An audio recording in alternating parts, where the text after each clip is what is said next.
I love to adventure. I've been to almost all 50 states. I've seen my fair share of diversity within nature and people. My main reason for travel is to explore the wilderness. Sometimes I will backpack in the Rocky Mountains, drive through national parks, and then drive through the desert. Growing up on the East Coast, I didn't get to experience the desert much, so I tend to favor the desert drive over the mountainous drive. I've been doing this for a couple of years now, and I haven't experienced anything too odd in the desert other than the sheer feeling of loneliness. My favorite time to drive through the desert is at night, because the stars majestically illuminate the terrain. About a month ago, however, I saw more than just sand and stars on this particular drive. I was driving through the desert in Arizona. Nightfall was closing in on me, which was one of the best times. The sunset across the desert brought me to a whole new place. Sometimes I would even camp out in my car, because in a sense, I loved how alone I was out there. Normally I would bring my dog with me, but my parents were in town, so I was all alone this time. Again, with nightfall approaching, I didn't know whether I should camp out or keep driving home. I figured my parents would want to see me, and I was only about an hour from the house, so I continued through the quickly darkening desert. If any of you have ever been through the desert in Arizona, you would know that you occasionally see horses and other animals along the side of the road. So seeing figures on the side of the road in the middle of nowhere isn't anything out of the ordinary. About 45 minutes from my house, my high beams pick up on a different figure.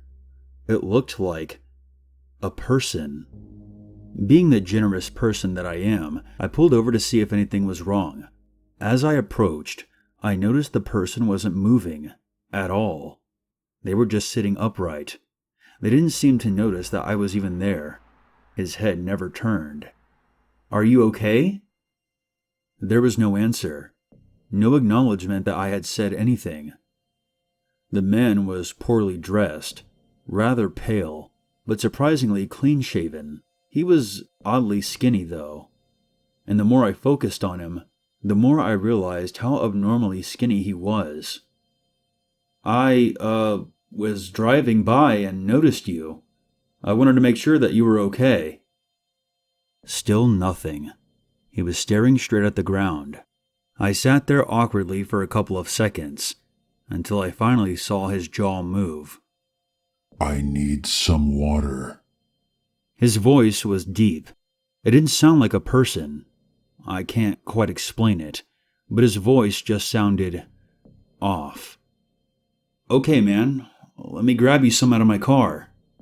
I walked to the passenger door and reached for my bottle of water. Before I could even reach it, though, I just sensed that something was off. I jolted my head where the man was sitting. He was gone. I was now panicking. I didn't know where he went to. I closed the passenger door and took a quick look around. I heard movement from behind a rock about 10 to 20 feet off the road. A man came out from behind the rock, but it was not the same man. This guy looked absolutely nuts, and he was holding something in his hand. He started running towards me. I then jumped into my car and took off down the road. As I looked into my rearview mirror, I realized that there was more of them, maybe 5 or 6, all emerging from behind the rocks right off the road. They were all staring at me as I sped off. I had no intention of slowing down. In fact, I would have been happy if I got pulled over by a cop. Within 3 to 4 minutes of that happening, I felt relaxed enough to play some music. I took one last glance into my rearview mirror. My blood then turned to ice. I was in complete shock when I saw the man who I had offered the water to sitting in my back seat, just staring at me. His eyes. They weren't looking at me. They were looking into me. I, of course, then slammed on my brakes, still in too much shock to make any noise. I couldn't take my eyes off of him. He then started to smile. The look of death was on his face. "Soon, you will be one of us," he stated as he lifted up his knife. I jolted out of my car, and as soon as I did, I could hear my back door opening up. This man was very fast, inhumanly fast, and I knew that I wouldn't be able to outrun him for long. Are you ready? The deep voice said as he quickly approached me. It was now completely dark out. I had no clue where to go. It was over, or so I thought. There were headlights approaching us. At this point, I was a couple hundred feet from my car. I didn't hear the man behind me anymore. I waved down the car that was approaching me. Thank God the driver saw me and stopped. After explaining to the man what happened, he tried calling the police, but sadly, there was no signal. His name was Mark, and he agreed to follow me home just in case anything else happened. He also had a pistol on him, which really made me feel safe. After about 35 minutes of driving with Mark behind me the whole way, I finally made it back home. After thanking him, I went to go check the backseat of the car to see if my stuff was still there, or if the man had left anything. Luckily, everything was still there. I did, however, notice a sheet of paper on the top of my backpack. I took it and opened it up. You aren't safe. You will soon be one of us. The note read. A chill ran through my body. I was startled by the sound of footsteps in front of my car and jolted up. "The dog threw up," my mom said, standing right in front of my car. I went back inside. I didn't say anything to my parents. They probably wouldn't have believed me anyway. I figured that I would call the police and let them know what happened after they left. "Oh yeah, some guy stopped by looking for you about 20 minutes ago." Who?" I asked. "I don't know, it was some skinny guy with a really deep voice. He didn't talk much, but he did give me this letter to give to you, so here. But try to find more normal friends, please." My heart was racing. As soon as my parents left, I opened it. We know where you live. The letter read. My heart sank. After calling the cops and explaining everything, they investigated it for a while, but sadly, they found no sign of people along the section of road I was on. I gave them the letter for DNA testing, but I still haven't heard anything back. I installed a security system to my house and haven't had any problems since, and I hope to God it stays that way.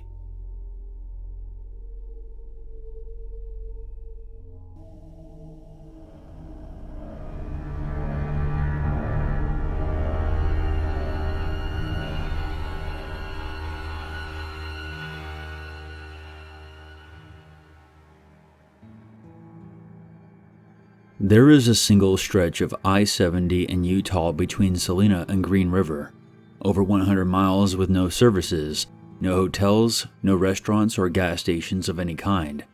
There are only some viewing areas where you can pull off the road.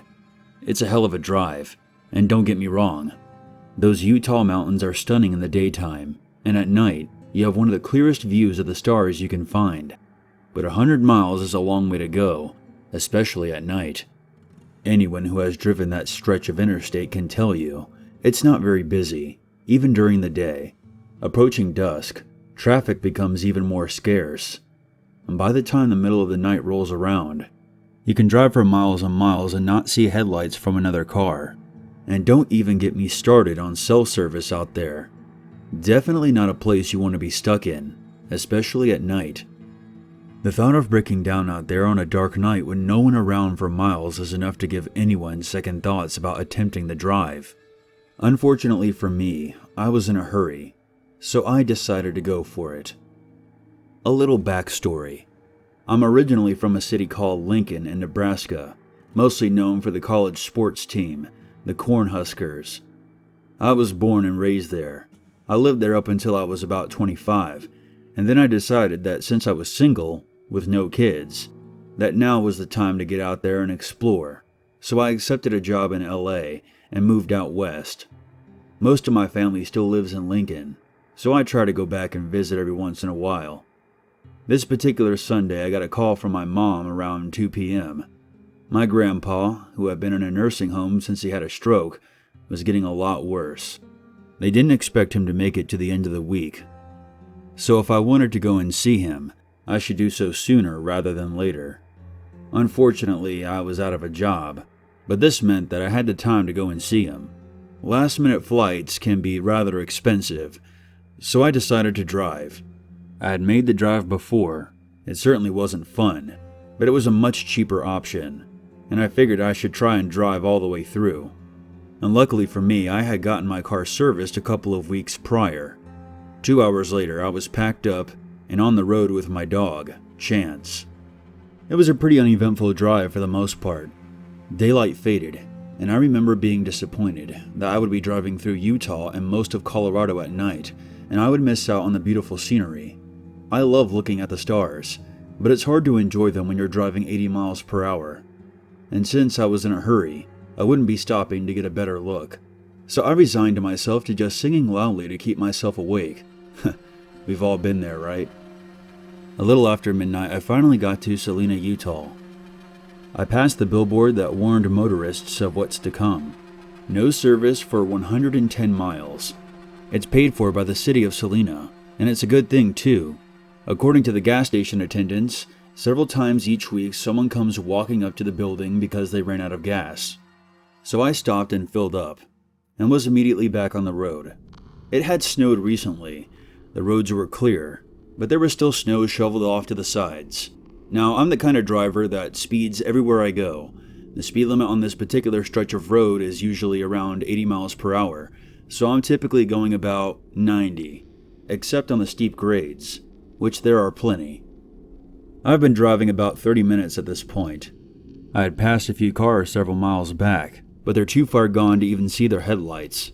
Have you ever driven on a road alone late at night and just marveled at how dark it actually is and how alone you actually are? Sometimes when I'm on a drive like that and I get to a long stretch of road, I like to turn my headlights off as I'm driving, just for a few seconds, just to see how it really looks when there's almost no light around. It's almost cathartic. Suddenly, as I'm driving, I hear a loud pop and the car jerks right, or maybe it was left. I can't remember. My low tire pressure indicator is flashing, and I slam on the brakes after I straighten out the car. I pull over to the side of the road and put on my emergency lights. Chance is going nuts. I've blown out a tire before, so I already know what to expect as I step out of the car. My right front tire is completely flat, and I tried to examine the tire more closely to see what actually happened, but even with the flashlight on my iPhone, it's still too dark to see. I check my phone, and of course, there's no cell service.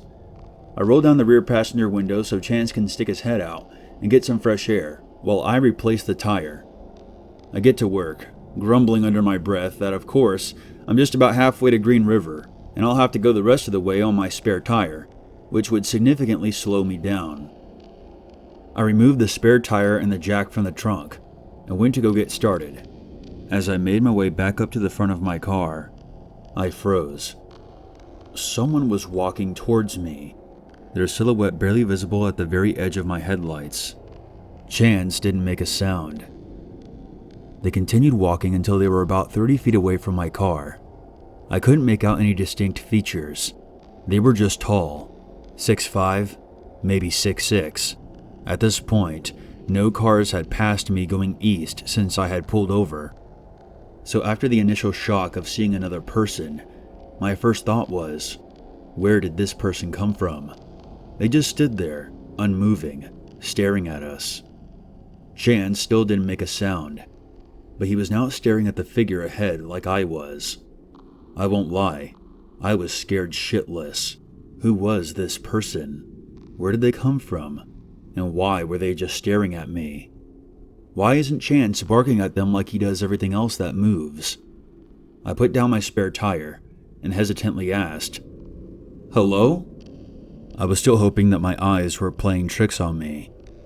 No response. They didn't move a muscle. It was under 10 degrees and they weren't even shivering. "Hello?" I asked again, a little louder this time. At this point, I'm starting to wonder if this person requires assistance more than I do. I open my mouth to speak again, when I finally hear something. "Do you need help?" the man faintly asked me. For the first time, I can tell that it was a man, based on his voice, It wasn't as deep as you might expect from a man his size, which struck me as odd, but he still hadn't moved. "Where did you come from?" I asked. "I didn't see any taillights in front of me, and no one has passed me since I pulled over. How long have you been out here?" I started walking towards the front of my car slowly, the tire iron clenched firmly in my hand. The man made no visible movements, but again he said, "Do you need help?" I stopped walking and tried to get a better look. I couldn't make out any physical features, but I could tell he wasn't dressed for winter. I was in sweatpants, a winter jacket, and was still freezing, but here was this man wearing a short-sleeved shirt. He kept his face pointing down the whole time. At this point, I'm really starting to freak out. "Do you need help?" This time, his voice sounded all wrong, as if he was struggling with each word. I started inching my way around the front of my car, to the driver's side door. If nothing else, I could get in my car and lock the doors. I still had my tire iron, but I never thought of myself as a physically impressive person, and I knew that if it came down to it, this tire iron may not help me overcome the difference in stature. He spoke again. "Do you need help? Do you need help? Do you need help?" His voice becoming more urgent, he finally takes a step towards me, still repeating, "Do you need help? Do you need help?" He was speaking faster. I quickly moved around the car and found the driver's door handle. Just as I'm about to pull it open, a light appears behind me. I instinctively turn around to see a pair of headlights coming my way down the interstate. Chance starts barking loud. I whip back around, expecting to see the man closing in on me, but he was gone. Chance was still barking. "Hello?" I yell out, but there was nothing. No breathing, no movement, no response. I stood there for a couple of seconds, unsure of what was happening. The car coming down the highway passes me. They don't stop. I can't blame them. Would you stop for a random car on the side of a desolate road? I didn't even think about waving them down. I was still trying to process what happened. Did I imagine that whole thing? I walk ahead, approaching the area where the man was standing. There was footprints in the snow. They began where the man was standing, stretching into the distance down the road. I still held my tire iron. I turned on the flashlight on my phone and followed the footsteps. They went for about 10 feet, then turned. They went right off the road to the south and disappear. Now, I'm not stupid enough to go following footsteps through the Utah wilderness in the middle of the night, but damn it, I was curious. More headlights coming up from behind me brought me back to my senses. I went back to my car, changed the tire, and was back on my way, albeit at a much slower pace. The rest of the trip was as uneventful as the beginning, and I didn't feel the need to mention the encounter to anyone. Sure, it was freaky, but I still wasn't altogether convinced that I didn't imagine the whole thing. It was late, and I had been driving for almost 9 hours straight. But I will tell you one thing for sure, I definitely don't want to drive that way again to find out.